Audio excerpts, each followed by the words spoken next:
Welcome to mid day debate. నా పేరు చిరంజీవి. తెలంగాణ రాజకీయాల్లో ఇప్పుడు అందరి భాగ్యనగరం వైపే ఉన్నాయి. రాబోయే జిహెచ్ఎంసీ ఎన్నికలు రాష్ట్రంలో సరికొత్త రాజకీయ సమీకరణలకు వేదికగా మారుతున్నాయి. ఒకవైపు అధికారంలో ఉన్న కాంగ్రెస్ తన పట్టు సడలకుండా చూసుకుంటుంటే, మరోవైపు కోల్పోయిన వైభవాన్ని తిరిగి తెచ్చుకోవాలని బీఆర్ఎస్, ఎలాగైనా పాత బస్తీతో పాటు మేయర్ పీఠాన్ని కైవసం చేసుకోవాలని ఎంఐఎం వ్యూహాలు రచిస్తున్నాయి. ఇదిలా ఉంటే ఏపీలో సంచలనం సృష్టించిన జనసేనాని పవన్ కళ్యాణ్ ఇప్పుడు తెలంగాణపై ఫోకస్ పెట్టారు. జూన్ 2న పార్టీ నేతలతో భేటీ అయ్యి గ్రేటర్ పోర్కు దిశానిర్దేశం చేయబోతున్నారు. అటు టీడీపీ సైతం తీగల కృష్ణారెడ్డి సారథ్యంలో మళ్ళీ తన అదృష్టాన్ని పరీక్షించుకోవడానికి సిద్ధమవుతోంది. ఇక కొత్త పార్టీతో రేసులోకి వచ్చిన కల్వకుంట్ల కవిత తనకు హైదరాబాద్ నగరవాసుల ఆశీస్సులు ఉన్నాయంటూ అభ్యర్థుల వేటలో పడ్డారు. టార్గెట్ తెలంగాణగా వేగంగా పావులు కదుపుతున్న బీజేపీ క్షేత్రస్థాయిలో తన బలం పెంచుకుంటుంది. త్వరలో రాబోయే ఎన్నికలకు ఇవే సెమీఫైనల్ ఎన్నికలుగా భావిస్తుంది. అయితే పాతుకుపోయిన పాత పార్టీలు, కొత్తగా పుట్టుకొచ్చిన శక్తులు, పక్క రాష్ట్రాల ప్రభావంతో ఈసారి జిహెచ్ఎంసీ ఎన్నికలు సరికొత్త యుద్ధాన్ని తలపిస్తున్నాయి. మరి ఈ హోరాహోరీ సంబరంలో భాగ్యనగరాన్ని శాసించేది ఎవరు? మేయర్ పీఠంపై జెండా ఎగరేసే ఆ గెలుపు గుర్రం ఏది? ఇదే అంశంపై ఇవాళ మిడ్ డే డిబేట్లో చర్చిద్దాం. రైట్, మనతో పాటు డిబేట్లో పాల్గొన్నారు టీడీపీ నేత కిషోర్ గారు, స్టూడియోలో ఉన్నారు. సార్ నమస్కారం అండి. నమస్కారం. రైట్, అదేవిధంగా బండారు రామ్మోహన్ రావు గారు, అనలిస్ట్ గారు కూడా ఉన్నారు. సార్ నమస్కారం అండి. సార్ కిషోర్ గారు చెప్పండి. సో ఇప్పుడు అటు ఏపీలో టీడీపీ పెను సంచలనంగా తమ విజయాన్ని నమోదు చేసుకుంది. సో ఇప్పుడు హైదరాబాద్లో కూడా తన అదృష్టాన్ని పరీక్షించుకోవాలని చెప్పేసి వ్యూహాలు రచిస్తున్నారు. అంటే వచ్చే రాబోయే జిహెచ్ఎంసీ ఎన్నికల్లో, హైదరాబాద్లో జరిగిపోయే ఈ జిహెచ్ఎంసీ ఎన్నికల్లో తెలంగాణలో టీడీపీ స్టాండ్ ఏంటి అసలు? సార్, ఇప్పుడు కూడా తెలంగాణలో టీడీపీ అనేది గత 44 ఏళ్ళుగా కూడా చాలా స్ట్రాంగ్గా ఉంది. కాకపోతే కొన్ని కారణాల వల్ల గత 10 సంవత్సరాల నుంచి, అంటే 10 కూడా కాలేదు, నాకు తెలిసి ఒక 8 సంవత్సరాల నుంచి కూడా టీడీపీ ఎలక్షన్స్కి కొంచెం దూరంగా ఉంది. అంటే జిహెచ్ఎంసీ ఎలక్షన్స్కి మాత్రం కేవలం ఒకే ఒక ఎలక్షన్కి దూరంగా ఉంది. కానీ వచ్చే రోజుల్లో ఖచ్చితంగా ఆ లోటు కూడా తీర్చే పరిస్థితుల్లోనే టీడీపీ ముందడుగులు వేస్తుందని చెప్పి మనం అనుకోవాలి. సో కాకపోతే ఎన్డీఏ అంటే కూటమి పొత్తు ధర్మం కింద మేమందరం కూడా ఒకసారి మాట్లాడుకుని దాన్ని బట్టి వచ్చే రోజుల్లో వ్యూహాలని రచించుకొని దాన్ని బట్టి ముందుకెళ్లే ఆలోచనలో టీడీపీ అయితే ఖచ్చితంగా ఉంది. ఎందుకంటే ఈ రోజున భాగ్యనగరాన్ని కూడా ఇంత ఇదిగా అభివృద్ధి చేసి ఇక్కడ ఉన్న సైబరాబాద్ లాంటి నగరాన్ని నిర్మించిన ఘనత చంద్రబాబు నాయుడు గారికి ఉందని చెప్పి మనం అందరూ కూడా అనుకోవచ్చు. అంతేకాకుండా తెలుగుదేశం హయాంలోనే 22 ఫ్లైఓవర్లను నిర్మించిన ఘనత కూడా చంద్రబాబు నాయుడు గారికి ఉంది. సో ఈ విషయాలు కూడా ఇప్పుడు మాకు వచ్చే కాంపిటేటర్స్ ఏంటంటే బీజేపీ, జనసేన, తెలుగుదేశం కలిస్తే ఓవరాల్గా, ఎందుకంటే ఇక్కడ మనం చూసేటప్పటికి భాగ్యనగరంలో ఇక్కడ తెలంగాణ ఓటర్స్ అయితేనే ఉంది, ఆంధ్ర ఓటర్స్ అయింది, ఖచ్చితంగా 1,20,00,000 మంది తెలుగుదేశానికి కానీ కూటమికి కానీ ఫేవర్గా ఉంటారు. సో దాంట్లో వచ్చే కొన్ని రాజకీయ సమన్వయం వల్ల కొన్ని అటు ఇటు మారచ్చు. సో అందుకని దాని మీద ఖచ్చితంగా ఫోకస్ పెడతారు. దానికి సంబంధించి ప్రతి ఒక్కరు కూడా అంచనాలు, వ్యూహాలన్నీ కూడా కరెక్ట్గా మేము ఫోకస్ చేసే దృష్టిలో ఉన్నాం. ఎందుకంటే ప్రతి ఒక్కరు కూడా ఈ అనుభవం అనేది ఈరోజు కాదు, 44 ఏళ్ల అనుభవం ఉంది, అనుభూతి కూడా ఉంది ప్రతి ఒక్కరు కూడా. తెలుగుదేశాన్ని ఎవ్వరు కూడా మర్చిపోలేరు. ఈ రోజు కూడా మనం చూడొచ్చు, ఇప్పుడు ఈ రోజు నందమూరి తారక రామారావు గారి విగ్రహాన్ని పెడితే కూడా కొన్ని లక్షల మంది, 1,000,000 మంది వరకు కూడా ప్రతి ఒక్కరు కూడా హర్షాన్ని వ్యక్తం చేసి, సో ప్రతి ఒక్కరు కూడా అంతెందుకు ఇంతకుముందు చంద్రబాబు నాయుడు గారిని అక్కడ ఒక కీచకుడు లాంటి ఒక జగన్మోహన్ రెడ్డి చంద్రబాబు నాయుడు గారిని అరెస్ట్ చేస్తే దానికి నిరసనగా కూడా కొన్ని లక్షల మంది రోడ్లెక్కి వాళ్ళ నిరసన చాటారంటే తెలుగుదేశానికి అంత పట్టు అనేది హైదరాబాద్లో ఉంది. ఎందుకంటే ఇక్కడ పనిచేసే ప్రతి ఒక్కరికి కూడా తెలుసు, ఇక్కడ ఉద్యోగాలు వచ్చినాయంటే అది కేవలం చంద్రబాబు నాయుడు గారు వాళ్ళని చెప్పి ప్రతి ఒక్కరికి కూడా తెలుసు. అంతేకాకుండా ఇప్పుడు చాలామంది అంటారు ఓన్లీ ఐటీ బాబు గారు. ఇక్కడ నేను ఒకటే చెప్తున్నాను అందరికి కూడా, సైబరాబాద్ లాంటి నగరంలో ఐటీ నిర్మాణం చేశారు. ఫర్ ఎగ్జాంపుల్ 1998 ఆ టైంలో సైబర్ టవర్స్ అనేది నిర్మించారు. అంటే అప్పటి నుంచి ఈ రోజు వరకు కూడా అనేక కంపెనీలు నిర్మితం అవుతానే ఉన్నాయి.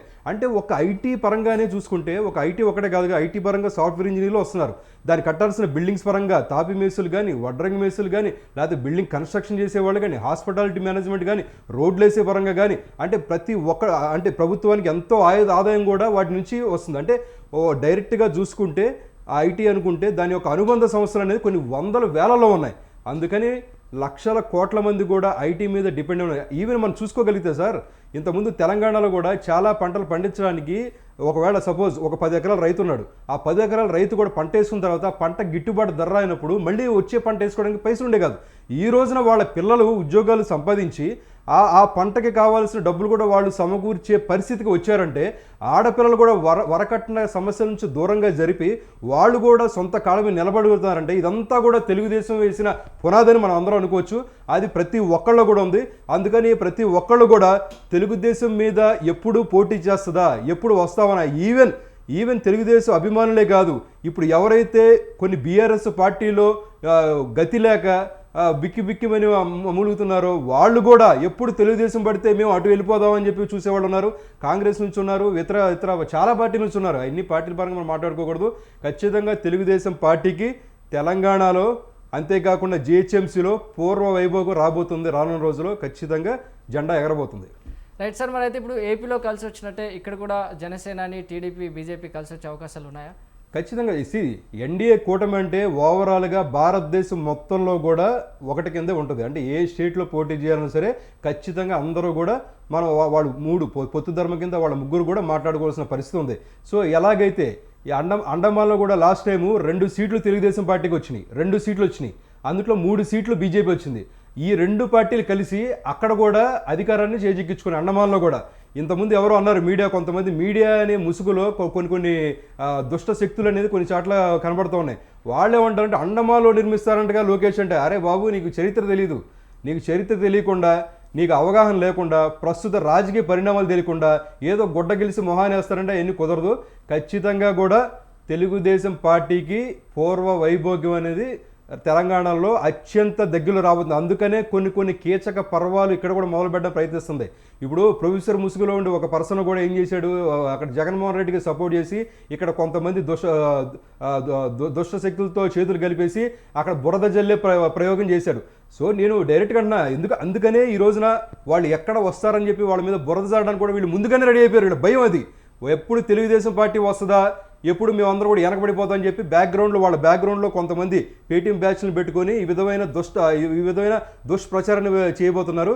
అవన్నీ కూడా కుదరవు. ఎందుకంటే ప్రతి ఒక్కళ్ళ గుండెల్లో పవన్ కళ్యాణ్ గారు కానీ, నారా చంద్రబాబు నాయుడు గారు కానీ, లోకేష్ గారు కానీ, నరేంద్ర మోడీ గారు కానీ అందరూ గుండెల్లో ఉన్నారు. ఖచ్చితంగా రానున్న రోజుల్లో వీళ్ళదే హవా, తెలుగుదేశం పార్టీ ఇక్కడ జెండా పాదబోతుంది. Right sir. రామ్మోహన్ రావు గారు, సార్ గ్రేటర్ హైదరాబాద్ ఎన్నికల్లో పాత పార్టీలతో పాటు కొత్త పార్టీలు లైక్ అంటే కవిత పార్టీ, అలాగే టీడీపీ, జనసేన, ఇటు బీజేపీ అన్నీ వాళ్ళ పార్టీల జెండాలు పాతేయాలని చెప్పేసి టార్గెట్ చేస్తున్నాయి హైదరాబాద్లో. సో ఈ పార్టీలు దీని వెనుకున్న పొలిటికల్ ఇంటెన్షన్ ఏమంటారు? చిరంజీవి గారు, మీకు తెలుగుదేశం మిత్రులు అట్లాగే స్వతంత్ర ప్రేక్షకులకు నమస్కారం. స్వతంత్ర విశ్లేషకుడిగా నేను 2 విషయాలు, ఏ పార్టీ కూడా మొత్తం పోదు, ఏ పార్టీ రాదు. గతంలో కేసీఆర్ గారు శత్రుశేషం రుణశేషం ఉంచుకోవద్దని ప్రయత్నం చేసి చివరికి కాంగ్రెస్ ని తీసుకున్నాం. కాంగ్రెస్ వచ్చింది 10 సంవత్సరాల తర్వాత కాంగ్రెస్ పని అయిపోయింది. కాంగ్రెస్ ఎక్కడుంది, బీజేపీ ఎక్కడుంది పోమని కదా బండి పుండేవుడు కూడా మాట్లాడితే ఏమైంది, బండి సంజయ్ గురించి 3-4 గంటలు ప్రెస్ మీట్ 4 వరుసగా పెట్టాల్సి వచ్చినాయి. కానీ ఎప్పుడు కూడా శత్రుశేషం రుణశేషం ఉంచుకోవద్దు అని అనుకుంటే వాళ్ళే ఎదురవుతారు. ఎప్పుడు చెప్తుంటాను, ప్రహ్లాదుని ప్రశ్నిస్తారు ఎక్కడ రానే శ్రీహరి అని చెప్పి, అది స్తంభం పగలమంటే చూపినట్టే అయిపోయింది. ఏమంటున్నానంటే ఇవాళ బీజేపీ 8 పార్లమెంట్ సీట్లు, కాంగ్రెస్ 8 పార్లమెంట్ సీట్లు గెలుచుకోవడానికి ప్రధాన కారణం ఏంటంటే కేసీఆర్ గారు 2 పక్షాలను మొత్తం నాశనం చేద్దామంటున్నాడు, కలుపుకున్నాడు, రకరకాల విషయం. ఇంకా తెలుగుదేశం పార్టీ ఉత్థాన పతనం గురించి నిన్నగాకుండా నేను మాట్లాడాను మాట్లాడినాను నేను. ఏంటంటే తెలుగుదేశం పార్టీ ఇవాళ 44 ఏళ్ల క్రితం పుట్టిన పార్టీ. ఆనాడు మేమంతా యువకులుగా కూడా రామ్లాల్ చేసిన దుర్మార్గానికి మేము ఏ పార్టీకి సంబంధం లేకుండా ఆనాడు రామ్లాల్ గ్రౌండ్ అనుకుంటూ ఎన్టీ రామారావు గారికి మద్దతుగా ఊరేగింపు తీసినాం. మనం ఊళ్ళల్లో, హైదరాబాద్ కాకుండా ఊళ్ళల్లో కూడా. కానీ మేము కేవలం హైదరాబాద్ కి పరిమితం చేయాలి. తెలుగుదేశం పార్టీ 44 ఏళ్ల పార్టీగా ఇవాటికి కూడా క్యాడర్ ఉంది, కానీ లీడర్ లేడంటున్నాం. తెలంగాణలో లీడర్ లేకుంటాయి. ఎందుకంటే చంద్రబాబు నాయుడు గారు 2014 అటు పక్కన ఆంధ్రప్రదేశ్ లో ఎన్నికైన తర్వాత కొంత ఇటు పక్క కొంత ప్రయత్నం చేశాం. కానీ 2016 రిజల్ట్ చూస్తున్నాం చూడండి. 2016లో కేవలం 2 సీట్లు మాత్రమే, మన ఒక్క సీటు కూడా గెలుచుకోలేకపోయింది టీడీపీ. 2016 చూస్తే 99 సీట్లు, అట్లాగే బీజేపీకి 114 డివిజన్ ఒక సీట్ వచ్చింది సార్. 114 డివిజన్ ఒక సీట్ వచ్చింది సార్. ఒక సీట్ అది ఇండిపెండెంట్ అంటారు,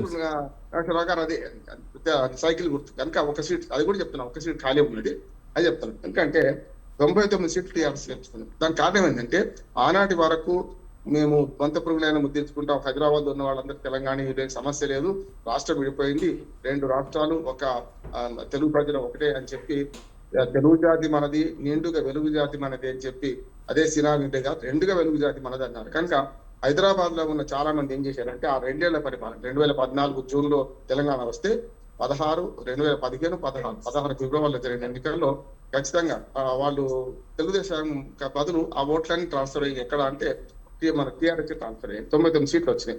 అట్లాగే 4 సీట్లు మాత్రమే బీజేపీకి వచ్చినాయి. అదే 2020 ఎలక్షన్లకు 20 డిసెంబర్లో జరిగిన ఎలక్షన్ లో 448 బీజేపీ కదా. అప్పుడు ఎవరి సపోర్ట్ లేదు, తెలుగుదేశంది లేదు, జనసేన అంతకంటే లేదు. కనుక అప్పుడు 45 సీట్లు రావడానికి కారణాలు వేరే ఉంటాయి. అదే 4 సీట్లు వచ్చిన 2014 4 సీట్లు వచ్చిన ఎంఐఎం 44కి ఎదిగింది. 44 సీట్లు వచ్చినాయి. 2016 44, తర్వాత 44 వచ్చింది. ఏది 2020లో కూడా 44 సీట్లే వచ్చినాయి. కాంగ్రెస్ కు ఆనాడు 2, 1, 2, 3, 4 అన్న 2020లో వచ్చిన సీట్లు చూసుకుంటే. అందుకని ఇవాళ జిహెచ్ఎంసీలో మీరు అన్నట్టు కొత్త పార్టీలు ఏం కాదు, తెలుగుదేశం పార్టీ పాతదే, మళ్ళీ ఆగమనం అనొచ్చు, ఒక రకంగా ప్రయత్నం చేస్తుంది, కాదని నేను పార్టీ ప్రయత్నం చేయడం తప్పు కూడా కాదని. కానీ ఏమవుతుందంటే మొన్నటి జూబ్లీ సెలక్షన్ లో చూసినాం కదా మనం, ఏమైంది, మాగంటి గోపీనాథ్ చనిపోయిన తర్వాత జూబ్లీ సెలక్షన్ లో మన బీజేపీ నామినేషన్ ప్రక్రియలో తెలుగుదేశం జెండాలు కనపడంగానే తెలంగాణ సంబంధించి ఇంకో రకంగా స్పందించింది. స్పష్టంగా తెలంగాణ టీడీపీ వ్యతిరేకం కాదు, కానీ ప్రజల మనోభావాలు ఇంకో రకంగా ఉంటే అది కాగానే వెంటనే నామినేషన్ తర్వాత మళ్ళీ తెలుగుదేశం బీజేపీ జెండాలతో కలిపి కనపడలేదు. చూసినాం కదా మనం, నష్టం అవుతుంది చెప్పి అనుకున్నాం. ఇప్పుడు కూడా అదే అంటున్నాను నేను.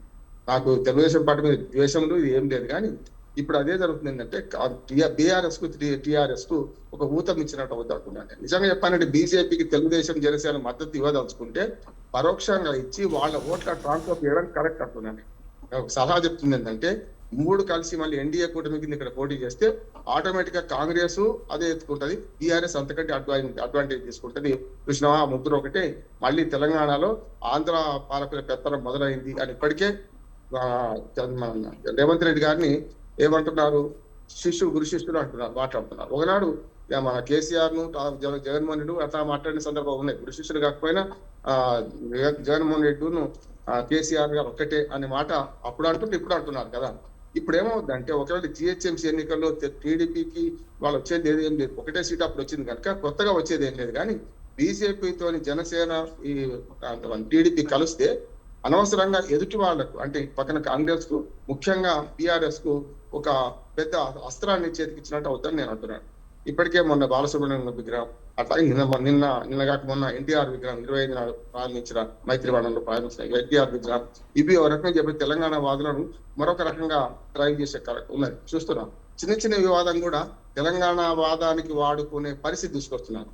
నాగేశ్వరి వివాదం కూడా అట్లా అయింది. నాగేశ్వరి వివాదం నేను విశ్లేషకుడు, నేను కూడా అటువంటిప్పుడు నేను ఏది పడితే అది మాట్లాడొద్దు కదా. మాట్లాడిన దానికి నేను తెలంగాణ అని అడ్డం నేను ఒక రక్షణ కూడా నిర్మించుకోలేను కదా. జరిగింది అదే. అదేవిధంగా ఏపీలో సంచలనం సృష్టించిన పవన్ కళ్యాణ్ గారు అంటే 100% స్ట్రైక్ రేట్తో సంచలనం సృష్టించి ఒక గొప్ప విజయాన్ని నమోదు చేసుకున్నారు. అయితే పవన్ కళ్యాణ్ గారు జూన్ 2న తెలంగాణలో మీటింగ్ పెడుతున్నారు. అటు చంద్రబాబు కూడా తీగల కృష్ణారెడ్డిని లైన్లోకి తీస్తూ గ్రేటర్ హైదరాబాద్లో సెటిలర్స్ తమ గెలుపుని నమోదు చేసుకోవాలని చెప్పేసి చూస్తున్నారు. కాకపోతే దీనికి ఆంధ్ర ఓట్లు ఎటువైపు మొగ్గు చూపే అవకాశం ఉందంటారు?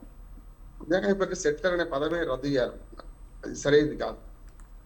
సెటిలర్ ఎక్కడైనా అమెరికాలో పోయి మన వాళ్ళు ఉంటున్నారు, ఎన్ఆర్ఐ లేరా? నేనేమంటున్నాను అంటే సెటిలర్ అనే పదమే అవమానకరం అంటున్నాను. ప్రజలు ఎక్కడైనా జీవించే హక్కు ఉన్నది. జమ్మూ కాశ్మీర్ తో సహా 370 ఆర్టికల్ రద్దు కాకముందు జమ్మూ కాశ్మీర్ లో మన భూములు కొనడానికి వీలు లేకుండే. కనుక నేనేమంటున్నా అంటే ఎక్కడి నుంచో ఎప్పుడో పెళ్ళైన కొత్తలో వచ్చిన వాళ్ళు ఇక్కడ మొదలుపెట్టే ఇవాళ తెలంగాణ నుంచి కూడా ఊళ్ళ నుంచి వస్తున్నారు, వాళ్ళు సెటిలర్స్ అయినా కాదు కదా. హైదరాబాద్ మహానగరం విస్తరించిన కొద్ది ఎక్కడి నుంచి అయినా వస్తారు, సమస్య కాదు. కానీ మీరు అన్న కాంబినేషన్ తోని అటు కాంగ్రెస్ కు ఇటు పక్కన బీఆర్ఎస్ కు, ముఖ్యంగా బీఆర్ఎస్ కు ఒక ఊతం ఇచ్చినట్టు పోతాం. కాంగ్రెస్ ఏం మెల్లమెల్లగా ఆ ఓటర్లను కూడా సొంతం చేసుకుని ప్రయత్నం చేస్తుంది. ఇప్పుడు కాంగ్రెస్ లో అసలు కాంగ్రెస్ లేదు అంటున్నా నేను. ఇప్పుడు శివకుమార్ లాల్ గారు కూడా వచ్చారు, వారు పురాణ కాంగ్రెస్ 47 నుంచి 4 దశాబ్దాలుగా వాళ్ళు పనిచేస్తున్నారు. కానీ ఆయన దక్కింది ఏంటిది? ఇవాళ చీమలు పెట్టిన పుట్టలో పాములు దూరినట్టు. అది కాంగ్రెస్ లో కావచ్చు, బీఆర్ఎస్ కావచ్చు. బీఆర్ఎస్ కూడా అంతే, తెలుగుదేశం వాళ్ళని సగం మంది కలుపుకున్నారు. బీఆర్ఎస్ ఎక్కడిది? టీఆర్ఎస్ ఎక్కడిది? అటు కాంగ్రెస్, ఇటు టీడీపీ. ముఖ్యంగా టీడీపీ మూలాలు ఉన్నవాళ్ళు చాలు. కేసీఆర్ తో సహా అక్కడ చేరిన వాళ్ళే కదా. ఇటు పక్కన రేవంత్ రెడ్డి ఎక్కడి నుంచి వచ్చిండు, టీడీపీ మూలాల నుంచి వచ్చినాడు కదా. నేనేమంటున్నానంటే టీఆర్ఎస్ టీడీపీ ఇవాళ కాంగ్రెస్ అంటున్నాను. కనుక రేవంత్ రెడ్డి గారే ఇప్పటికే తెలుగుదేశం ఓటర్ను ఓ రకంగా ఫార్మింగ్ అంటే మింగేసిండు, హైదరాబాద్ లో చాలా వరకు మింగేసిండు. దాని దిశగా అడుగులు వేస్తున్నాడు రేవంత్ రెడ్డి అంటున్నాడు. వాళ్ళు దాని దిశగా అడుగులు వేసినంటే బాలసుబ్రహ్మణ్యం విగ్రహం పెట్టించడం కానీ, నిన్న ఎన్టీ రామారావు విగ్రహం పెట్టించడం కానీ, నిన్న ఇందిరాగాంధీని అట్లా మన అంబేద్కర్ ను ఇందిరాగాంధీని మన ఎన్టీ రామారావుతో పోల్చాం, చూశాం కదా. అది రకరకాలుగా వేరే విమర్శలకు గురవుతుంది. మహాత్మా గాంధీ ఎటుపోయిండు, భారత రత్నం కాదా ఆయన, భారత రత్నం లేకున్నా సరే పెరుగు ఎటుపోయిండు అనే మాట వస్తుంది కదా. అందుకని అనవసరంగా కొన్ని మాటలు మాట్లాడి కేసీఆర్ ఎట్లా నష్టపోయిందో ఇవాళ మన రేవంత్ రెడ్డి కూడా అదే నష్టపోతున్నాడు. గ్రేటర్ హైదరాబాద్ ఎన్నికల విషయానికి వస్తాను, ఎందుకంటే 3:30 దాకా ఉంటాను, వెళ్ళిపోతాను కనుక చెప్తున్నాను, క్లియర్ గా చెప్తున్నాను. ఈ కాంబినేషన్ లో ఒకవేళ మళ్ళీ వస్తే ఆంధ్ర పెట్టుబడిదారులు, ఆంధ్ర మన వలసవాదులు లేకుండా ఆంధ్ర పార్టీలకి ఇక్కడికి వచ్చినాయనే ఒక పెద్ద ఎత్తున బీఆర్ఎస్ క్యాచ్ చేసుకుంటుంది.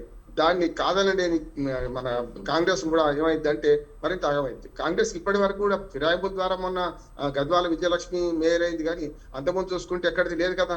ఇప్పుడు 56 సీట్లతో మొన్నటి 2020 ఎన్నికల్లో 56 సీట్లతో బీఆర్ఎస్, 44 సీట్లతో ఎంఐఎం, 2 సీట్లతో కాంగ్రెస్ చూసినాం కదా. మరి 2 సీట్లు పోయి ఇప్పుడు ఇవాళ ఎక్కడి నుంచి వచ్చినాయి, ఫిరాయింపుల ద్వారా వచ్చినాయి కదా. ఆనాడు బీఆర్ఎస్ ఏం చేసింది, ఇవాళ కాంగ్రెస్ ఏం చేసింది అంటున్నారు.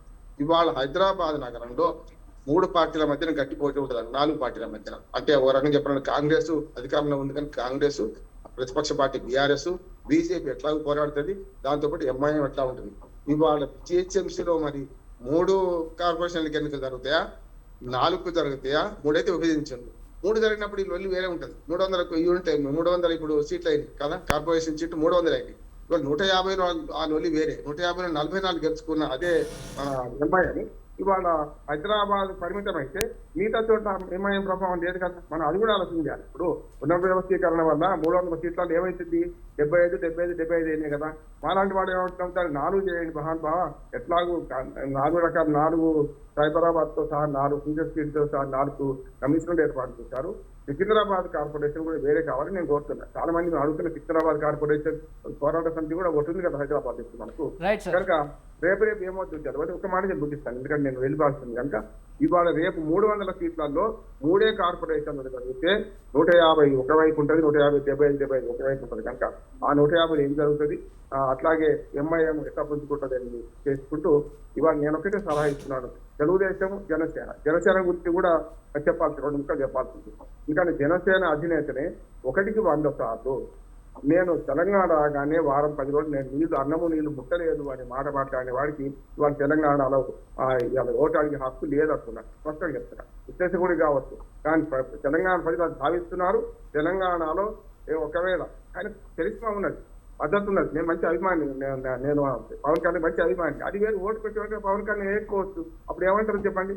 అందుకని వాళ్ళ పవన్ కళ్యాణ్ తెలంగాణ గురించి అవగాహన కాదు మాట్లాడేది. ఈ విషయం నేను ఒక యాడ్ చేయదచ్చు సార్కి. అది కాదు సార్, ఇక్కడ ఒకే ఒక పాయింట్ సార్, ఒకే ఒక క్వశ్చన్ సార్. ఇప్పుడు మొన్న ప్రొఫెసర్ నాగేశ్వరరావు గారు పక్కన కొంతమంది కూర్చోబెట్టుకొని గట్టిగా మీటింగ్ చెప్తా ఉన్నారు. అంటే ఇక్కడ పవన్ కళ్యాణ్ గారు వచ్చి ఆయన అరెస్ట్ చేసేస్తారు, లోకేష్ వచ్చేసి ఇమీడియట్గా అరెస్ట్ చేసేయండి అని చెప్పేసి. దానికి సంబంధించి ఎక్కడైనా వీడియో ఆధారితం అనేది ఎక్కడైనా ఉందా? లేదు. ఇవన్నీ కూడా కల్పితాలు. ఈ రోజున పవన్ కళ్యాణ్ గారి గురించి మీరు మాట్లాడారు కాబట్టి నేను అడుగుతున్నాను సార్, ఎందుకంటే పవన్ కళ్యాణ్ గారు మా పార్టీ కాదు, నేను ఆయన పార్టీ కాదు. అక్కడ ఏం జరుగుతుందంటే కూకట్పల్లి అనే ఏరియా తీసుకుంటే పవన్ కళ్యాణ్ గారు పార్టీ నుంచి అంటే జనసేన నుంచి పోటీ చేస్తే 40,000 ఓట్లు వచ్చినాయి, కాంగ్రెస్ వాళ్ళు పోటీ చేస్తే 62,000 ఓట్లు వచ్చినాయి. అంటే ఒక 2 లక్షల మంది ఓట్లు ఉన్న దాంట్లో 40,000 ఓటింగ్ జనసేనకు ఉంది. అంటే ఇంకా పవన్ కళ్యాణ్ గారి చరిష్మా ఏం తగ్గలేదు సార్, అదొకటి గుర్తుపెట్టుకోవాలి. ఇంకోటి కూడా ఇంకా సార్ ఒకే ఒక పాయింట్ సార్, నేను పాయింట్ మాట్లాడుతూ ఆపేస్తాను సార్. ఇప్పుడు ఇంకోటి కూడా చెప్పారు మీరు, జూబ్లీస్ ఎలక్షన్స్లో తెలుగుదేశం జెండాలు కనపడినాయి అని. అంటే మీరు ఒకటే బీజేపీ పట్టుకున్న తెలుగుదేశం జెండాలు చూస్తున్నారు, కాంగ్రెస్ పార్టీ తెలుగుదేశం జెండాలు పట్టుకుంది, బీఆర్ఎస్ పార్టీ వాళ్ళు కూడా తెలుగుదేశం జెండాలు పట్టుకున్నారు. ఈవెన్ మీరు 2023 ఎలక్షన్స్లో ఫర్ ఎగ్జాంపుల్ ఒకటి చెప్తున్నాను, ఖమ్మం దగ్గర సండ్రా గారు బీఆర్ఎస్ అయితే ఆయన పక్కనంతా కూడా ఒక బండికి ఇటు పక్కేమో బీఆర్ఎస్ జెండా కట్టాడు, ఇటు పక్కేమో టీడీపీ జెండా కట్టాడు. ఇలా ప్రతి ఒక్కళ్ళు కూడా టీడీపీ పోటీ చేసేసరికి ప్రతి ఒక్కళ్ళు కూడా కట్టుకుంటారు సార్. తెలుగుదేశం మీరు ఇప్పుడు ఈటెల రాజేంద్ర గారు ఉన్నారు, ఈటెల రాజేంద్ర గారి దగ్గర కూడా తెలుగుదేశం జెండాలు పట్టుకున్నారు. ఈటెల రాజేంద్ర గారు గెలిచారు మొన్న ఎంపీ కింద.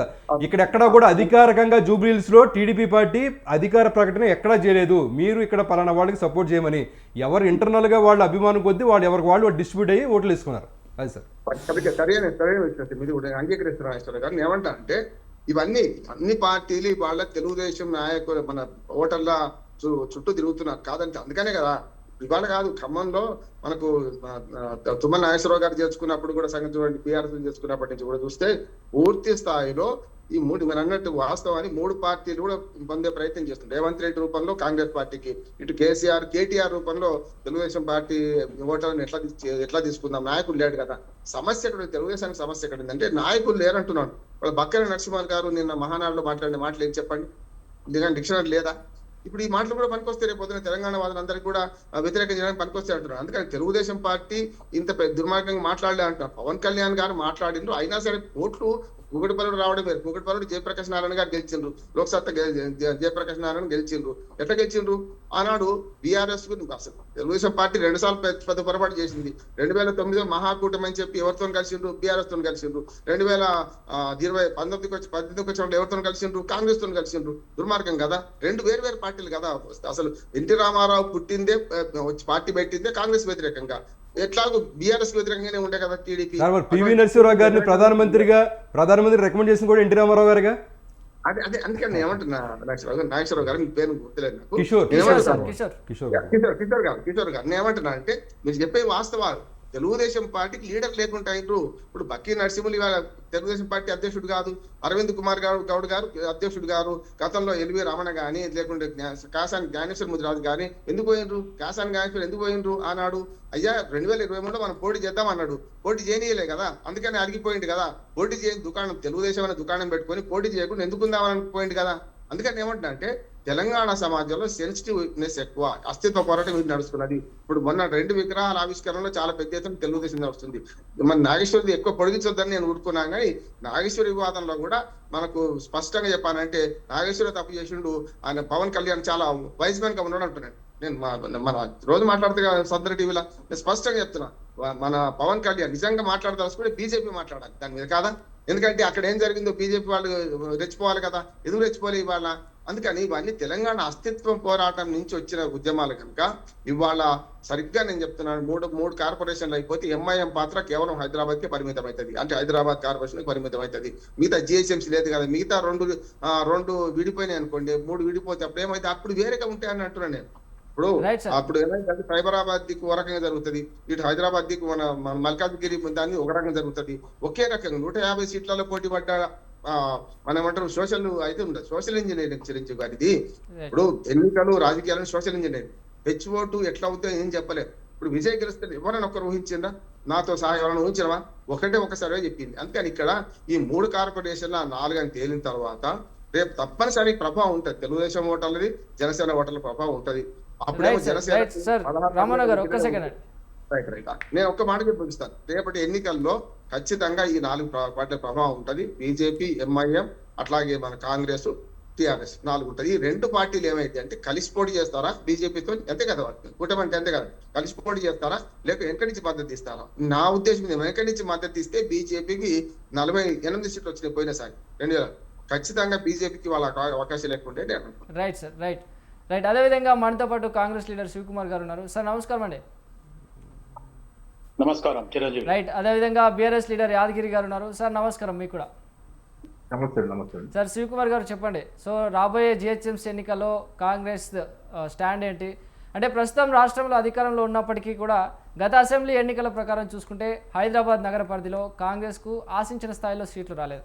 మరి ఏ నమ్మకంతో ఈసారి గ్రేటర్ మేరపీఠంపై జెండా ఎగరేస్తామని చెప్తున్నారు? ముందుగా స్వతంత్ర టీవీ ప్రేక్షకులకు, మీకు ప్యానల్ ఉన్న వారికి నమస్కారం. గతంలో ఇప్పుడు బండారు రామ్మోహన్ రావు గారు విశ్లేషణ వినడం జరిగింది. అంతకుముందు బహుశా టీడీపీ నాయకుడు కిషోర్ మాట్లాడింది నేను వినలేదు. అయితే నేను ఇక్కడ ఒక్కటే బండారు రామ్మోహన్ గారు కూడా నేను ఒక్కటే మాట చెప్తున్నా. గతంలో బీజేపీ ఏదైతే బీఆర్ఎస్ అప్పుడు వరదలు వచ్చినాయి కాబట్టి ఇంటింటికి డబ్బులు పంచిండ్రు. దాని తర్వాత ఎలక్షన్స్ వచ్చినాయి. దాని తర్వాత మేము మళ్ళీ పంచుతామని చెప్పి బీఆర్ఎస్ ఒక రకంగా ఆపడం జరిగింది. దాన్ని అడ్వాంటేజ్ తీసుకొని బీజేపీ ఏమన్నదంటే బండి పోతే బండి, కారు పోతే కారు, ఫోన్ పోతే ఫోను, సైకిల్ పోతే సైకిల్ మేము ఇస్తామని అప్పట్లో ఉన్న గతంలో ఉన్న బీజేపీ అధ్యక్షుడు బండి సంజయ్ గారు అనౌన్స్ చేయడంతో అక్కడ టర్న్ అవ్వడం జరిగింది. కానీ గెలిచిన తర్వాత వాళ్ళు ఏం చేసింది లేదు కార్పొరేషన్లో. ఇటు బీఆర్ఎస్ కూడా ఎలక్షన్ తర్వాత ఇస్తామన్న ఆ తర్వాత డబ్బులు వాళ్ళు కూడా ఇచ్చింది లేదు. ఈరోజు ప్రజలు ఆల్రెడీ ఖచ్చితంగా ఎవరేం చేసిండ్రు అనేది వాళ్ళు ఖచ్చితంగా చూస్తున్నారు, వింటున్నారు. ఏం జరుగుతుంది, ఏ సమస్య వచ్చినప్పుడు ఏం చేయాలనేది వాళ్ళు విఘ్నతతో పనిచేయడం జరుగుతుంది. ఎట్టి పరిస్థితుల కాంగ్రెస్ పార్టీకి ఈరోజు అధికారంలో ఉంది అనేది ఒకటి. రెండోది, ప్రజలకు ఇచ్చిన హామీలను ఖచ్చితంగా కాంగ్రెస్ పార్టీ పూర్తి చేస్తుంది. మేనిఫెస్టోలో పెట్టినది నేను గతంలో ఎన్నో డిబేట్లలో కూడా చెప్పిన, ఇప్పుడు కూడా చెప్తున్నా. తులం బంగారం మటుకు గతంలో దళితుడిని ముఖ్యమంత్రి చేస్తా అని ఎట్లయితే పక్కకు పెట్టిండో కేసీఆర్, ఈ తులం బంగారం కూడా అట్లా పక్కకి వెళ్ళిపోతుంది. ఎందుకంటే 30 నుంచి 50,000 రూపాయలు తులం ఉండే మేనిఫెస్టో పెట్టినప్పుడు, కానీ 1,50,000 రూపాయలు తులం కాబట్టి అది ఖచ్చితంగా రేపు కాంగ్రెస్ పార్టీ అది బహుశా పక్కన పెడుతుంది అనేది నా ఆలోచన ప్రకారం. నేనే అది ఓపెన్ గా మా ముఖ్యమంత్రి గారు కానీ కాంగ్రెస్ పార్టీకి కానీ ఇది నేను సూచన సలహాగా కూడా ప్రజలకు చేరే విధంగానే నేను చెప్పడం జరుగుతుంది. ఇక మిగతా ఇచ్చిన హామీలు అంటారా, అవి ఎట్టి పరిస్థితుల్లో రేపు పూర్తి చేయడం జరుగుతుంది. ప్రజలకు ఇచ్చిన హామీలన్నీ కూడా అటు పెన్షన్లు కానీ అటు 2,500 రూపాయల్లో మహిళలకు ఇస్తారన్నది మటుకు మహిళలు చాలా ఆశాభావంగా ఉన్నారు. అది కూడా ఖచ్చితంగా అది ఇస్తారు. రేపు ఏదైతే గ్రేటర్ హైదరాబాద్ ఎలక్షన్లో మటుకు కాంగ్రెస్సే పై చేయి ఉంటుంది, కాంగ్రెస్ కైవశం చేసుకుంటుంది అనేది నాకున్న సమాచారం, నాకున్న అనుభవం ప్రకారంగా నేను చెప్పడం జరుగుతుంది. ఎందుకంటే బీజేపీకి అవకాశం ఇచ్చిండ్రు, అటు ఆల్రెడీ బీఆర్ఎస్కి అవకాశం ఇచ్చిండ్రు.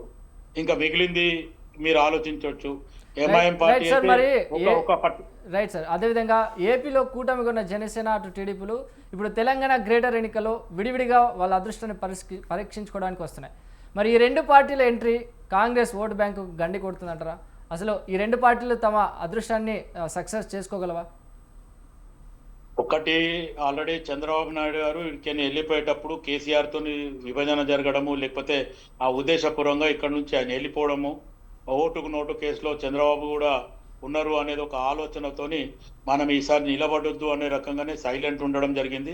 ఇప్పుడు ఇంతకుముందు బండారు రామ్మోహన్ రావు గారు చెప్పినట్టు కాసాని జ్ఞానేశ్వరి నేను అధ్యక్షునిగా ఉంటా, ఆల్మోస్ట్ ఆల్ నిలబడదాం, ఎన్ని సీట్లు అయితే మనం గెలిచే కాడ గెలుస్తాం, ఓడే కాడ ఓడుస్తాం అంటే కూడా చంద్రబాబు అప్పట్లో డేర్ చేయలేదు. అప్పుడున్న పరిస్థితులు వేరు. దాని తర్వాత ఇప్పుడు ఏదైతే కూటమి ప్రభుత్వం ఆంధ్రప్రదేశ్లో వచ్చిన తర్వాత వాళ్ళలో ఒక రకంగా ఆశ పుట్టింది. కానీ ఈరోజు ఏదైతే పవన్ కళ్యాణ్ ఒక హీరోగా పనికొస్తాడు తప్ప ఇటు ప్రజలల్లా పోయి ఆయన ఏదో చేస్తాడనేది ఆలోచన లేదు. ఎందుకంటే మనం పిఆర్పి పెట్టినప్పుడు కూడా ఆయన భాషని, ఆయన వేషధారాన్ని చూడడం జరిగింది. చిన్న పెద్ద అనేది లేకుండా మర్యాదగా మాట్లాడాడు, ఆవేశంగా మాట్లాడతాడు అనేది అప్పట్లో చిరంజీవి గారు ఆయనని సర్ది చెప్పడానికి పనికొచ్చింది. ఇప్పుడు ఈరోజు ఇటు చంద్రబాబు నాయుడుతోని ఇటు పవన్ కళ్యాణ్ జతగట్టి ఈరోజు ఆయన ముఖ్యమంత్రి, ఈయన ఉప ముఖ్యమంత్రి. ఆంధ్రప్రదేశ్లో విభజన జరిగిన తర్వాత కూడా వాళ్ళ కన్ను ఇంకా ఉంది. ఇక్కడ ఆస్తులు ఉన్నాయి, ఆ ఆస్తులు కాపాడుకోవడానికే వాళ్ళు ఒక ఈ మనుగడ సృష్టిస్తుండ్రు అనే రకంగానే నేను ఆలోచించడం. దాంతోపాటు ఈరోజు ప్రతి దగ్గర ఇప్పుడు బండారు రామ్మోహన్ గారు అన్నట్టు బాలసుబ్రహ్మణ్యం తెలంగాణ గురించి పాట పాడు అంటే ఈ అక్షరం తీసేస్తే ఈ చరణం తీసేస్తేనే నేను పాడతాను, లేకపోతే పాడను అని తెలంగాణకి వ్యతిరేకంగా పెట్టిండు. నేను బాలసుబ్రహ్మణ్యం అభిమానిని, పాటలు వింటాను, నేను కూడా సంగీతం అంటే ప్రియుణ్ణి. కానీ ఆయన ఒక వర్గానికి నేను పనిచేస్తా, ఇంకొక వర్గానికి నేను వ్యతిరేకం అన్న తర్వాత మేము ఉన్న ప్రాంతంలో మాకు వ్యతిరేకం అని ఆయన చెప్పినప్పుడు, ఆయన చెప్పినప్పుడు ఆయన మాకు కూడా వ్యతిరేకమే. మరి అలాగైతే నాకు ఇక్కడ ఒకే ఒక యాడ్ అండి సార్.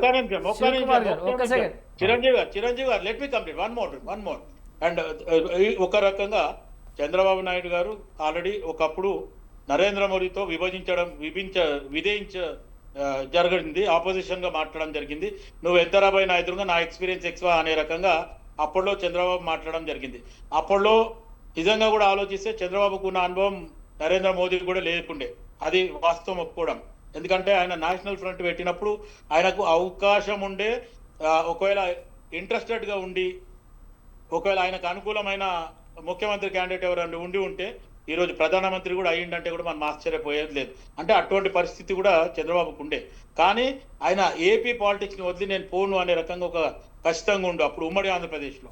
కానీ ఇప్పుడు ఆల్రెడీ విభజన జరిగిపోయింది, ఆంధ్రప్రదేశ్ అక్కడ ఉంది. సరే ఆయన ముఖ్యమంత్రిగా 9 సంవత్సరాలు ఉన్నప్పుడు రాజశేఖర రెడ్డి గారి కంటే ముందు సరే విప్రో కానీ లేకపోతే హైటెక్ సిటీ కానీ నిర్మించడం జరిగింది. ఓకే, యాజ్ ఏ ముఖ్యమంత్రిగా ఉమ్మడి ఆంధ్రప్రదేశ్ ముఖ్యమంత్రిగా చేయడం జరిగింది. దాంతోపాటు ఉమ్మడి ఆంధ్రప్రదేశ్ ఉన్నప్పుడు ముఖ్యమంత్రిగా నిధులు ఆంధ్రప్రదేశ్కి ఎక్కువ కూడా కేటాయించడం జరిగింది. అటు కర్నూలు కానీ కడప కానీ లేకపోతే ఇటు విజయవాడ కానీ ఇంకా మిగతా ప్రాంతాలలో నెల్లూరు కానీ ఇవన్నీ కూడా అభివృద్ధి చేయడం జరిగింది. కానీ తెలంగాణలో నిర్లక్ష్యం చేయడం జరిగింది. ఇప్పుడు ఉన్న పరిస్థితులు లేదు.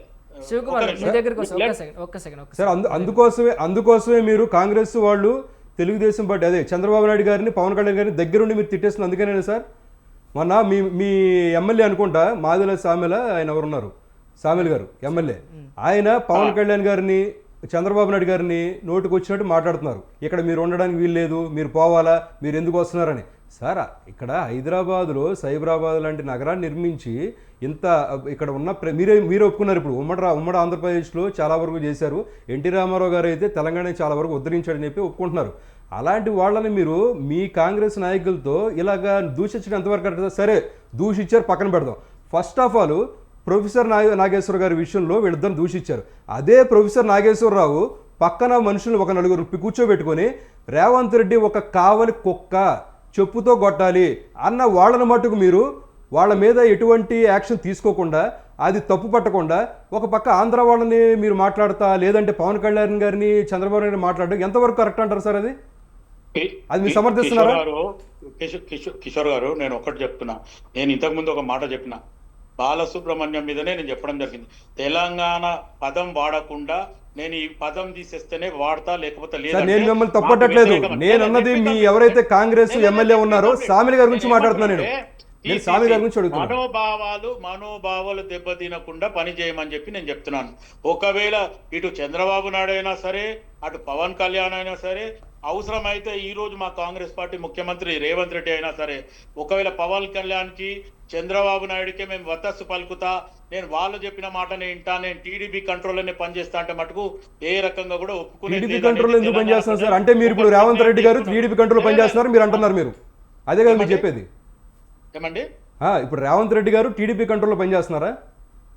టీడీపీలో కంట్రోల్లో పనిచేస్తున్నారని ఆల్రెడీ తెలంగాణ ప్రజలు, తెలంగాణ మేధావులు, ఉద్యమకారులు ఒక నిర్ణయం తీసుకొని ఎవరు ఏ కాంగ్రెస్ పార్టీ అనలేదు, ఎవరు అనలేదు సార్. ఇలా అయితే కేసీఆర్ కూడా చంద్రబాబు నాయుడు గారు శిష్యుడే. కేసీఆర్ కూడా రాజకీయ భిక్ష పెట్టింది తెలుగుదేశం పార్టీయే. అవునంటారా కాదంటారా? ఇంకేం సార్ అది మాట్లాడతారు? ఎన్టీ రామారావు వచ్చిన తర్వాత అటు బీసీలకు కానీ కొత్త నాయకులకు అవకాశం ఇచ్చిండు, నేను కాదంటలేను. కానీ ఏదైతే ఎన్టీ రామారావు కూడా ఒక పద్ధతిగా ఒక సిస్టమ్ మెయింటైన్ చేసిండు. కొన్ని ఏదైతే పథకాలు తెచ్చిండో అవిటికి అంటే ముఖ్యమంత్రి ఎవరు చేసినా, రాజశేఖర రెడ్డి గారు కూడా చేసిండ్రు. ఆయన చేసింది కూడా ఈరోజు 108 కానీ లేకపోతే ఆరోగ్యశ్రీ కానీ ఖాళీ ఒక ఫోన్ కొడితే కుయ్యి అని వస్తుందని చెప్పి ఈరోజు ప్రజలకు మంచి చేసిండు. అంటే అటు ఎవరు మంచి చేసినా ముఖ్యమంత్రి ఈరోజు ఎన్టీ రామారావు కంటే ముందు ముఖ్యమంత్రులు కూడా పివి నరసింహారావు గారు ఉండి కూడా ఈరోజు ఏదైతే ల్యాండ్ లార్డ్స్ దగ్గరికి ల్యాండ్ తీసుకొని పేదలకు ఇవ్వాలని చెప్పి ఇందిరాగాంధీ చెప్తే ఆ పని చేయడం జరిగింది. అది కూడా చాలా ఇంపార్టెంట్. ఎవరికి దొరికింది వాళ్ళు చేసిండ్రు. నేదురుమల్లి జనార్దన్ రెడ్డి గారు కూడా చేసిండ్రు. నేను అవన్నీ అనట్లేదు సార్. మీరు సామెల గారు ఎప్పుడైతే చంద్రబాబు నాయుడు గారిని పవన్ కళ్యాణ్ గారు అంటున్నారో, అట్ ది సేమ్ టైం మీ ముఖ్యమంత్రి అయినా, అంటే కాంగ్రెస్ పార్టీ ముఖ్యమంత్రి అయినా, తెలంగాణ ముఖ్యమంత్రి అయిన రేవంత్ రెడ్డి గారిని ప్రొఫెసర్ నాగేశ్వరరావు పక్కన కూర్చోబెట్టి చెప్పుతో కొట్టాలి రేవంత్ రెడ్డిని, లేదంటే రేవంత్ రెడ్డిని కావాలా కుక్క అని చెప్పి మాట్లాడుతుంటే మీరేం చేస్తున్నారు అంటున్నా నేను. దాని మీద మీరు ఎందుకు స్పందించట్లేదు? సామిల్ గారు దాని మీద స్పందించకుండా ఇదెందుకు మాట్లాడుతున్నారు అని అడుగుతున్నాను సార్. కాంగ్రెస్ పార్టీ ఎప్పుడు ఖండించాలా, ఏది ఖండించాలా కాంగ్రెస్ పార్టీ నాయకులు కానీ కాంగ్రెస్ పార్టీ అధికార ప్రతినిధులు కానీ ఖండించడం జరుగుతుంది. కొన్ని జాగాలల్లో నాయకత్వ లోపాలు జరిగినప్పుడు కొన్ని సందర్భాలలో అది నిజము నిర్ధారణ అయింది అనుకున్నప్పుడు మటుకు మనం ఏం చేయలేము. ఎందుకంటే ఇప్పుడు ఫర్ ఎగ్జాంపుల్ మీరు టీడీపీ వర్షన్ కి మీరు మాట్లాడుతున్నారు. చంద్రబాబు తప్పు చేసిండు అన్న తర్వాత కూడా అది ఏదైతే నిజ నిర్ధారణ అయిన తర్వాత నేను చంద్రబాబు తప్పు చేయలే అంటే మొండి వైఖరి చేసినట్టే ఉంటుంది తప్ప, ఎందుకంటే తెలంగాణ ప్రజలు తెలంగాణ ఉద్యమంలో పని చేసిన వాళ్ళు, తెలంగాణలో అమరులైన వాళ్ళ విగ్రహాలు పెట్టని ఉద్యమ కాలంలోనే మొత్తానికి ఆంధ్ర విగ్రహాలు తీసేయడం జరిగింది. మళ్ళీ కూడా కాంగ్రెస్ పార్టీ తెలంగాణ సోనియా గాంధీ గారు ఇచ్చిన తర్వాత ఆ విగ్రహాలను మళ్ళీ ప్రతిష్టాపన చేయడం జరిగింది. కొత్త విగ్రహాలు కొమరం భీమ్ గాంధీ గారిని లేకపోతే ఇంకా వేరే వాళ్ళకి పెట్టాలని ఒక ఆలోచన ఉంది. కానీ ఈరోజు అవన్నీ పక్కన పెట్టి కాంగ్రెస్ పార్టీ అధికారంలోకి వచ్చినాక 2.5 సంవత్సరాల నుండి ఇటు బాలసుబ్రహ్మణ్యంది ఎన్టీ రామారావుదే పెట్టాల్సిన అవసరం ఏమొచ్చింది అనేది కూడా ప్రజలలో కానీ తెలంగాణ ప్రజలలో కానీ తెలంగాణ అభిమానులు కానీ లేకపోతే ఉద్యమకారులలో ఇది ఒక ప్రశ్న వచ్చింది. దాని దిక్కెళ్ళి ఈరోజు నన్నే పట్టుకొని ఎంతమంది అడిగారు, నువ్వు కాంగ్రెస్ పార్టీ కండు వేసుకొని కాంగ్రెస్ పార్టీలో ఇన్ని సంవత్సరాలు ఉండి నిన్న మొన్న వచ్చిన పక్క పార్టీలకి లేకపోతే కాంగ్రెస్ పార్టీ పచ్చ జెండా ఏదైతే ఎల్లో కలర్ జెండా ఉన్న వాళ్ళకే అధికారాలు వస్తున్నాయి, మరి మీకు ఎందుకు వస్తలేని అడుగుతుండ్రు. దానికి నేనేం జవాబు ఇవ్వాలా కిషోర్ గారు మీరు చెప్పండి. సార్ మీరు సూటిగా ఒకటే చెప్పండి. లాస్ట్ ఇయర్ ఫిల్మ్ ఇండస్ట్రీ దగ్గర గొడవ జరిగింది. సినారే ఫోటో ఎందుకు లేదు, లేకపోతే గద్దర్ గారి ఫోటో ఎందుకు లేదు, లేకపోతే ఇంకొక కాళోజీ గారి ఫోటో ఎందుకు లేదు ఫిల్మ్ ఇండస్ట్రీలో అని చెప్పేసి గొడవ చేయడానికి వెళ్ళారు, గొడవ చేశారు. ఆ చేసినప్పుడు మీరు అడగాల ఒక క్వశ్చన్, గత 10 సంవత్సరాల్లో 5 సంవత్సరాలు తలసాని శ్రీనివాస యాదవ్ గారు దానికి రిప్రజెంటేటివ్గా ఉన్నారు, తర్వాత 5 సంవత్సరాలు శ్రీనివాస గౌడ్ గారు రిప్రజెంటేటివ్గా ఉన్నారు. అంటే గత 10 ఏళ్లలో మీరు అడగని వాళ్ళు ఈ రోజు ఎందుకు అడుగుతున్నారని చెప్పి మీరు ఎందుకు క్వశ్చన్ చేయలేపారు? ఇప్పుడు కూడా మీరు ఏమంటున్నారంటే ఇక్కడ ఒకటి సార్, నందమూరి తారక రామారావు గారి విగ్రహం 13 సంవత్సరాల తర్వాత ఇప్పుడు కొత్తగా పెట్టారు తెలంగాణలో. ఈ రోజున లాస్ట్ ఇయర్ అంబేద్కర్ గారు విగ్రహం పెట్టారు. అంబేద్కర్ గారు ఇక్కడ పుట్ల తెలంగాణలో పుట్ల, కానీ అంబేద్కర్ గారి వల్ల తెలంగాణలో చాలా మంది లాభపడ్డారు, ఆయన మీద అభిమానంతో పెట్టారు. ఇందిరాగాంధీ గారు ఇక్కడ పుట్ల, రాజీవ్ గాంధీ గారు ఇక్కడ పుట్ల, కానీ ఎందుకు పెట్టుకుంటున్నాం సార్? ఎన్టీ రామారావు గారు ఇక్కడ పుట్ల ఎందుకు పెట్టుకుంటున్నాం? వాళ్ళు చేసిన పనుల వల్ల మనందరం కూడా లాభపడ్డాం, తెలంగాణ ప్రజలు లాభపడ్డారు కాబట్టి వాళ్ళ మీద అభిమానంతో పెట్టుకుంటున్నాం మనం. బాలసుబ్రహ్మణ్యం గారి విగ్రహం ఆంధ్రలో కాదు, తెలంగాణ కాదు, మద్రాసులో కూడా పెట్టారు సార్, మీరు అది గుర్తుపెట్టుకోవాలా. ఈ రోజు ఇందిరాగాంధీది పెట్టినా, రాజీవ్ గాంధీది పెట్టినా, ఇంకా కాంగ్రెస్ పార్టీ నాయకులది పివి నరసింహారావుది పెట్టినా, లేకపోతే ఇంకొక మొత్తం వీళ్ళది ఎవరిది పెట్టినా Congress party ideology Congress party పెట్టాలా. కానీ NT Rama Rao is not Congress party ideology. NT Rama Rao Congress పార్టీకి వ్యతిరేక. అంటే బిఆర్ అంబేద్కర్ గారు కాంగ్రెస్ పార్టీ ఉద్దేశ ప్రకారము ఆయనది ఆల్రెడీ బుద్ధ భవన్ దగ్గర ఎన్టీఆర్ ఘాట్ అని పెట్టి దగ్గర ఒక 20 ఎకరాలు దగ్గర 3 ఎకరాల మధ్యన ఆయనకు ఆల్రెడీ నడిబొట్టున పెట్టడం జరిగింది. కానీ ఈ రోజు మళ్ళీ కొత్త విగ్రహం అవసరం లేదు. శివకుమార్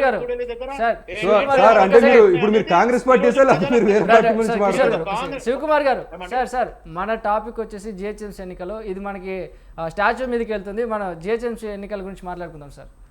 జిహెచ్ఎంసీ ఎలక్షన్ లో రేపు ఎట్టి పరిస్థితుల ప్రజలు అటు బీజేపీకి అవకాశం ఇచ్చిండ్రు, ఇటు బీఆర్ఎస్ కి అవకాశం ఇచ్చిండ్రు. ఈసారి ఎట్టి పరిస్థితుల కాంగ్రెస్ పార్టీ 2.5 సంవత్సరాల నుంచి అధికారంలో ఉంది. ఈరోజు కాంగ్రెస్ పార్టీ చేస్తున్న అభివృద్ధి పనులకు కానీ లేకపోతే మిగతా రేపు జరగబోయే జిహెచ్ఎంసీ ఎలక్షన్ లో గతంలో జరిగిన ఎలక్షన్స్ ఎట్లయితే వచ్చిందో అదే రిజల్ట్స్ వస్తుందని చెప్పి నేను ఆశాభావం వ్యక్తం చేస్తున్నా. రెండోది ఏదైతే టీడీపీ కానీ జనసేన హైదరాబాద్లోకి వచ్చి రేపు గ్రేటర్ హైదరాబాద్లో మళ్ళీ వాళ్ళు వచ్చినా కానీ ఈరోజు వాళ్ళు ఆలోచించాల్సిందే. ఎందుకంటే గతంలో ఉన్న అభిమానము, గతంలో ఉన్న స్టైల్ ఈరోజు లేదు. తెలంగాణలో మేధావులు ఉన్నారు, మేధావి వర్గం ఉంది. ఖచ్చితంగా మా మా మా మా ప్రాంతాన్ని లేకపోతే తెలంగాణని వ్యతిరేకించిన తర్వాత మీకు అవకాశం మేము ఇవ్వమనే రకంగా మాట్లాడడం జరుగుతుంది. సార్ కాంగ్రెస్ పార్టీ తెలంగాణలో పుట్టిందా సార్? బీజేపీ పార్టీ తెలంగాణలో పుట్టిందా? లేదు కదా sir. Congress party it's a national party. Congress party and BJP exactly. Telugu Desam party కూడా జాతీయ ప్రాంతీయ పార్టీ. మేము అండమాన్లో నుంచున్నాం, 2 సీట్లు కొట్టాం. అండమాన్ నుంచినప్పుడు 2 సీట్లు కొట్టాం. లాస్ట్ టైం మహారాష్ట్ర నుంచినప్పుడు 3 సీట్లు కొట్టాం. తర్వాత తెలంగాణలో ఉంచినప్పుడు 2015లో 14లో కూడా విడిపోయిన తర్వాత కూడా 15 ఎమ్మెల్యే సీట్లు వచ్చినాయి తెలుగుదేశం పార్టీ. మీరు గుర్తుపెట్టుకోవాలి సార్. మీరు అట్లా అనుకుంటే ఎంఐఎం బీజేపీకి బీటీఎం. ఈ రోజు ఎంఐఎం ప్రతి దగ్గర కాంగ్రెస్ కి ఓట్లు చీల్చడానికి ఇటు నరేంద్ర మోదీ గారు కానీ అమిత్ షా గారు నిలబెడుతుండు. వాళ్ళు కూడా చెప్పుకుంటారు మాకు కూడా ఎంఐఎం పార్టీని మీరు నరేంద్ర మోడీ గారు మాట్లాడుతుంటే నేను అంత గురించి ఏం చెప్పలేకపోతున్నాను sir. That is different. Right Shivakumar గారు రైట్ శివకుమార్ ఒక సెకండ్ రైట్ యాదగిరి గారు చెప్పండి. సో ఇక్కడున్న నాయకులు కావచ్చు వాళ్ళ పార్టీల స్టాండర్డ్స్ చెప్పుకున్నారు. సో మీ బీఆర్ఎస్ స్టాండర్డ్ ఏంటి? అసలు వచ్చే జిహెచ్ ఎన్నికల్లో మీ పార్టీ ఎలాంటి స్టాండర్డ్ తీసుకోబోతుంది? అంటే జనాలు అంటున్నారని మీరు చెప్తున్నారు, అంటే కేసీఆర్ సార్ మళ్ళీ రావాలి అని ప్రజలు కోరుకుంటున్నారు, మీరు అంటున్నారు, మీ నాయకులు అంటున్నారు. మరి గత అసెంబ్లీ ఎన్నికల్లో గ్రేటర్ పరిధిలో మీకు వచ్చిన సీట్లను క్యాడర్ను ఇప్పుడు క్షేత్రస్థాయిలో కాపాడుకోగలుగుతామని మీరు భావిస్తున్నారా? మీకు ఛానల్లో ఉన్న వారికి స్వతంత్ర టీవీ ప్రేక్షకులకు నమస్తే. ఇప్పుడు జిహెచ్ఎంసి ఎలక్షన్లలో 100% బీఆర్ఎస్ పార్టీ గెలుస్తుంది. ఎందుకంటే వాస్తవంగా కూడా గత శాసనసభ ఎన్నికల్లో గ్రేటర్ హైదరాబాద్ పరిధిలో కాంగ్రెస్ పార్టీని కానీ మిగతా ఏ పార్టీలను కూడా నమ్మలేదు ఈ జనాలు. గ్రేటర్ హైదరాబాద్ ప్రజలు నమ్మలేదు కాబట్టి వారు ఆ రోజు నమ్మించి గ్రామీణ ప్రాంత ప్రజలను, రైతులను, రైతు కూలీలను, ఆ బడుగు బలహీన వర్గాలను అనేక రకాల ఆశలు చూపి వారు ఒక్కసారి నమ్మి మోసపోయిండ్రు. కాబట్టి ఈ గ్రేటర్ హైదరాబాద్ ప్రజలు నమ్మలేదు, వారికి ఓట్లు వేయలేదు, సీట్లు ఇవ్వలేదు. కాబట్టి గ్రేటర్ హైదరాబాద్ మీద కక్ష కట్టి బీఆర్ఎస్ పార్టీకి ఓట్లు వేసిరన్న ఒక ఉద్దేశంతో కక్ష కట్టి ఒక హైడ్రాను సృష్టించి హైడ్రా పేరు మీద పేదల గూళ్లను కూలగొట్టిన ఈ కాంగ్రెస్ పార్టీకి రేపు ఎప్పుడు ఎలక్షన్లు వచ్చినా కర్రు కాల్చి వాత పెట్టడానికి సిద్ధంగా ఉన్నారు. కాబట్టి దాన్ని ఇప్పటిదాకా తన గ్రేటర్ హైదరాబాద్ సమయం అయిపోయినాక కూడా ఇంకా పొడిగించుకుంటూ వస్తున్న నాయకుడు రేవంత్ రెడ్డి గారు ఈ రోజు ఉన్నటువంటి కాంగ్రెస్ ప్రభుత్వం. ఎందుకంటే వాళ్ళు ఇంకా ఎదురు చూసుకుంటూ వాళ్ళకు అనుకూలమైన అవకాశాలు వచ్చినప్పుడు మనం జిహెచ్ఎంసీ ఎలక్షన్లు పెడదామని ఎన్నో రకాల ప్రయత్నాలు, 3 కార్పొరేషన్లు అని చెప్పి 4 కార్పొరేషన్లు అని చెప్పేసి అనేక విధాలుగా వాళ్ళు ప్రయత్నం చేసినా కూడా ప్రజలు నమ్మే పరిస్థితిలో లేరు. ఒకవేళ ఇప్పుడు మళ్ళీ రేవంత్ రెడ్డి గారు పెట్టినా కూడా కేవలం ఎందుకంటే ఈ గ్రేటర్ హైదరాబాద్ ఎలక్షన్ల కోసమే ఎన్టీ రామారావు గారి విగ్రహం కోసం ఒక రాజకీయంగా దాన్ని వాడుకొని ఎన్టీ రామారావు గారి విగ్రహాన్ని, ఎన్టీ రామారావు గారి పేరును వాడుకొని కొద్ది గొప్ప ఓట్లు వేసుకొని సీట్లు సంపాదించుకుంటున్నాం అనుకున్నారు. కానీ తెలంగాణ ప్రజలు, తెలంగాణ మేధావులు చాలా గొప్ప వాళ్ళు ఈ గ్రేటర్ హైదరాబాద్ లో ఉన్నారు. ఎందుకంటే ఈరోజు రాజకీయం విగ్రహాల చుట్టూ రాజకీయం చేసి ఓట్లు సంపాదించుకోవాలంటే ఇక్కడ ఉన్నటువంటి ప్రజలు అంత పిచ్చోళ్ళు కాదు. ఇప్పుడు తెలంగాణ రాష్ట్రంలో పుట్టి భారతదేశానికి ప్రధానమంత్రి అయినటువంటి పివి నరసింహారావు గారి విగ్రహం పెట్టగడానికి కాంగ్రెస్ నాయకులకు సాధనైతే లేదు. ఈ పివి నరసింహారావు గారి విగ్రహం ఆంధ్రాలో ఎందుకు పెట్టలేదు?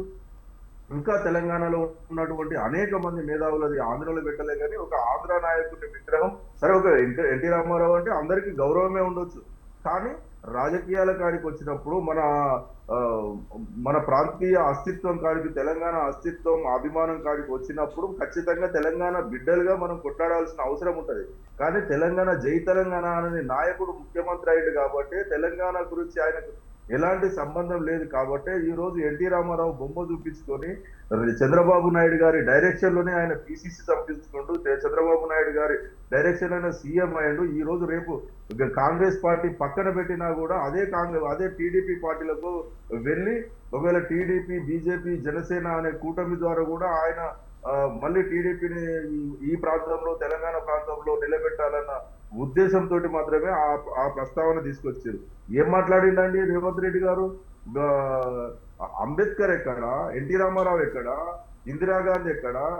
డాక్టర్ బిఆర్ అంబేద్కర్ గారు భారతదేశంలో ఉన్నటువంటి అందరూ మేధావుల కంటే ఎక్కువ అన్ని డిగ్రీలు చదివిన గొప్ప నాయకుడు, భారతదేశ చరిత్రను ఆకాశానికి ఎత్తించినటువంటి గొప్ప నాయకుడు, ఆ ప్రపంచ దేశాలలోనే ఈ భారత రాజ్యాంగాన్ని గొప్పగా రాసి ప్రతి వారికి ఓటు హక్కు, దళితులకు ఓటు హక్కు కల్పించి అందరికి సమాన హక్కు కల్పించి ఆర్థికంగా, రాజకీయంగా, ఉద్యోగపరంగా అందరికి ఈ రోజు అందరం మాట్లాడుతున్నామంటే ఆ గొప్ప నాయకుడు అంబేద్కర్ గారు పెట్టిన భిక్ష వలనే ఈ రోజు సామాన్య ప్రజలు కూడా ముఖ్యమంత్రి స్థాయికి, ఈ రోజు ముఖ్యమంత్రిగా రేవంత్ రెడ్డి గారు కూడా అంబేద్కర్ గారి భిక్ష వల్లనే తెలంగాణ రాష్ట్రం చిన్న రాష్ట్రాలకు అనుకూలంగా రాజ్యాంగంలో పొందుపరిచింది. కాబట్టి ఈ రోజు రేవంత్ రెడ్డి గారు ముఖ్యమంత్రి అయ్యాడు.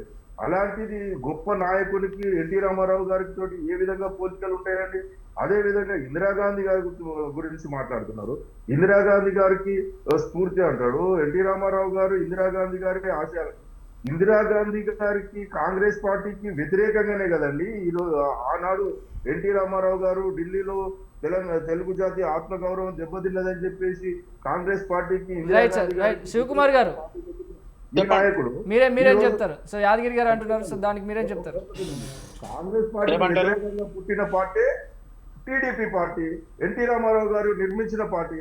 ఆ పార్టీ ఈ రోజు ఇందిరాగాంధీ ఆశయాలతోటి ఎన్టీ రామారావు స్ఫూర్తితోటి ఈ రోజు ప్రజాపాలన నడుస్తుంది. అంటే సరే, ఒకవేళ అది కూడా నిజమే అనుకుందాం. ఒకవేళ మరి ఇందిరాగాంధీ పాలనలే కానివ్వండి, యాదగిరి గారు ఒక సెకండ్ కంప్లీట్ చేయనివ్వండి. ఇప్పుడు ఇందిరమ్మ రాజ్యంలో ఇందిరాగాంధీ పరిపాలన కానివ్వండి, ఎన్టీ రామారావు పరిపాలన కానివ్వండి, హైడ్రా పెట్టి పేదల గూళ్ళు కూడగొట్టిన నాయకుడు అదే స్ఫూర్తి ఆ రోజు ఉన్నదా? ఈ రోజు వాళ్ళ స్ఫూర్తితోనే ఇల్లు కూడగొడుతున్నాడా? పేదలకు కనీసం కూడు గుడ్డ నీడ అని చెప్పేసి మరి ఎన్టీ రామారావు గారు పార్టీ పెట్టినప్పుడు ఈ రోజు కూడు గుడ్డ నీడ లేకుండా నడి రోడ్డు మీద నిలబెట్టి ఆదివారం శనివారం వస్తుందంటే హైదరాబాద్ లో ఎక్కడి నుంచి హైడ్రా వస్తుంది అని చెప్పి ప్రాణాలు గుప్పిట్లో పెట్టుకొని బతుకుతున్న ప్రజలు ఈ రోజు హైదరాబాద్ లో ఉన్నారు. ఆయన గురించి ఏ విధంగా మాట్లాడతారండి? మీరు మాట్లాడుకున్నా కూడా ఈ తెలంగాణ ప్రజలు విఘ్నులు, మిమ్మల్ని ఎవరు నమ్మరు. కాబట్టి ఈ రోజు ఎన్టీ రామారావు విగ్రహం ద్వారా కొస్తూ ఓట్లు వస్తాయి. గ్రేటర్ హైదరాబాద్ లో మనం సీట్లు సంపాదించుకున్నాం, ఎవ్వరు వారికి ఓట్లు వేసే పరిస్థితులు లేదు. తెలంగాణ రాష్ట్ర ప్రజలు మొత్తం, గ్రేటర్ హైదరాబాద్ ప్రజలు మొత్తం ఈ రాక్షస పాలన, రేవంత్ రెడ్డి పాలన పోవాలి, మళ్ళీ రామరాజ్యం కేసీఆర్ గారి రాజ్యం రావాలి, కేసీఆర్ గారి పాలన రావాలని చెప్పి తెలంగాణ ప్రజలు, జిహెచ్ఎంసీ ప్రజలు ఎదురు చూస్తున్నారు. రైట్. శివకుమార్ గారు బీజేపీ గురించి కూడా చెప్తారు. చెప్పండి. 4 కార్పొరేటర్ల నుంచి మతాన్ని రెచ్చగొట్టి 48 కార్పొరేటర్లు గెలిచి వారు ఈ తెలంగాణ గ్రేటర్ హైదరాబాద్ కి ఏమైనా అత్యధిక నిధులు తీసుకొచ్చిరా? 48 మంది కార్పొరేటర్ల నుండి హైదరాబాద్ లో ఆ రోజు బండి సంజయ్ గారు మతాన్ని రెచ్చగొట్టి అదేవిధంగా అప్పుడు వచ్చినటువంటి వరదలలో బండి పోతే బండి ఇస్తాము, కేసీఆర్ గారు 10,000 ఇస్తున్నాము, మేము 25,000 ఇస్తాము, మీ కారు పోతే కారు ఇస్తాము, ఇల్లు పోతే ఇల్లు ఇస్తాము అని చెప్పేసి అబద్ధాలు. ఈయన ఇద్దరు అదే చెప్తున్నారు కదా, మా నాయకులు చెప్తారు, ఆర్ఎస్ బ్రదర్స్ అని. బండి సంజయ్ గారని రేవంత్ రెడ్డి గారు కానివ్వండి, ఇదే అబద్ధపు మాటలు. ఆ రోజు గ్రేటర్ హైదరాబాద్ ఎలక్షన్లలో బండి సంజయ్ గారు మీకు ఇల్లు పోతే ఇల్లు ఇస్తా, బండి పోతే బండి ఇస్తా, కారు పోతే కారు ఇస్తా, కేసీఆర్ గారు 10,000 ఇస్తుంటూ నేను 25,000 ఇస్తా అని చెప్పేసి అబద్ధపు హామీలు ఇచ్చి 48 సీట్లు సంపాదించుకున్నాడు. అదే విధంగా తెలంగాణ ముఖ్యమంత్రి గారు కూడా కేసీఆర్ గారు రైతులకు 10,000 రూపాయలు ఇస్తున్నా, నేను 10,000 యాదగిరి గారు ఒక్క సెకండ్ అండి, ఒక్క సెకండ్ యాదగిరి గారు ఒక్క సెకండ్ సార్, కిషోర్ గారు మీరు కంటిన్యూ చేయండి. యాదగిరి గారు ఒక్క సెకండ్ అండి సార్. ఇక్కడ యాదగిరి గారికి నేను క్వశ్చన్ అడదలుచున్నాను సార్. యాదగిరి గారు ఒక్క సెకండ్ సార్, యాదగిరి గారికి ఒక క్వశ్చన్ అడుగుతున్నాను సార్. సో ఇంతకుముందు కాంగ్రెస్ పార్టీ వాళ్ళు యాక్చువల్లీ అసెంబ్లీ దగ్గర, అదే సచివాలయం దగ్గర, సో ఇక్కడ ఒక విగ్రహాన్ని నిర్మిస్తున్నారంటే కాళోజీ గారి విగ్రహం నిర్మించవచ్చు కదా అని చెప్పేసి మీ పార్టీ తరఫున కవిత గారు అన్నారు. అంటే మరి గత 10 ఏళ్ళ నుంచి మీకు ఆలోచన రాలేదు? నిన్నగాక మొన్న మీ బీఆర్ఎస్ ఎమ్మెల్యే అంటున్నారు నందమూరి తారక రామారావు గారి పేరు ఆర్ఏఐ అంటే రాజీవ్ గాంధీ ఎయిర్పోర్టు తీసేసి నందమూరి తారక రామారావు గారి పేరు పెట్టాలని చెప్పి నిన్నగాక మొన్న అంటున్నారు. అంటే గత 10 సంవత్సరాల పాటు మీరు ఎందుకు ఈ ప్రయత్నం చేయలేదు? అంటే ఎంతసేపు కూడా వేరే వాళ్ళు చేస్తే మేమైతే అలా చేసి ఉండేవాళ్ళం కదా అంటారే తప్పితే మీకు అవకాశం వచ్చినప్పుడు మీరు ఎందుకు చేయాలి? ఇంకోటి కూడా గుర్తుపెట్టుకోవాలి సార్, మీరు ఇక్కడ జిహెచ్ఎంసీలో మొత్తం కూడా పరిపూర్ణంగా మీకు వస్తాయన్నమాట ఎంతవరకు మీరు నమ్ముతున్నా నాకు తెలియట్లేదు. కానీ ఎమ్మెల్యేల పరంగా మీకు వచ్చినాయి. కానీ ఎమ్మెల్యే అయిన దగ్గర 1 సంవత్సరంకో 8 నెలలకో మనకి ఎంపీ ఎలక్షన్స్ ఉన్నాయి. కానీ ఒక్క ఎంపీ కూడా మీకు బీఆర్ఎస్కి రాలేదు. మరి ఎందుకు రాలేదు?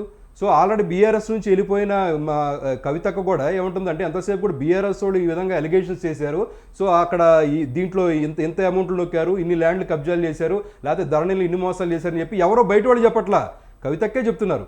అంటే ఇక్కడ ఎంతసేపు కూడా మీరు టీడీపీ మీద మీరు మొసలు కన్నీరు వదులుతున్నారు తప్పితే, కాంగ్రెస్ పార్టీని మాట్లాడుతున్నారు తప్పితే మీరు ఎంతవరకు లోపరుచుకున్నారు?